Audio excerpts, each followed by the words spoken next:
சென்னை மாங்காடு அருகே இறந்து அடக்கம் செய்யப்பட்ட தம்பியின் மரணத்தில் சந்தேகம் இருப்பதாக அண்ணன் புகார் தெரிவித்ததை அடுத்து புதைக்கப்பட்ட உடலை தோண்டி பிரேத பரிசோதனை செய்யப்பட்டது.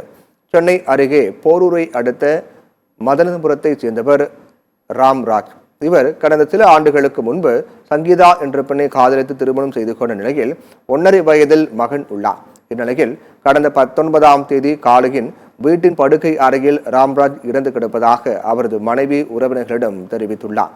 இதுகுறித்து போலீசாருக்கு தகவல் ஏதும் தெரிவிக்காமல் உறவினர்கள் எல்லாம் சேர்ந்து ராம்ராஜ் உடலை அடக்கம் செய்தனர். இந்நிலையில் ராம்ராஜ் இறப்பில் சந்தேகம் இருப்பதாக அவரது அண்ணன் ராஜீவ்காந்தி மாங்காடு போலீசில் புகார் அளித்தார். இதன் பேரில் மாங்காடு போலீசார் கீழ்ப்பாக்கம் அரசு மருத்துவமனை மருத்துவர்கள் ஆகியோர் கொளப்பாக்கத்தில் உள்ள சுடுகாட்டில் புதைக்கப்பட்ட ராம்ராஜ் உடலை தோண்டி பிரேத பரிசோதனை செய்தனர். பிரேத பரிசோதனை அறிக்கை 2 நாட்களில் வெளியிடப்படும் என அதிகாரிகள் தெரிவித்தனர்.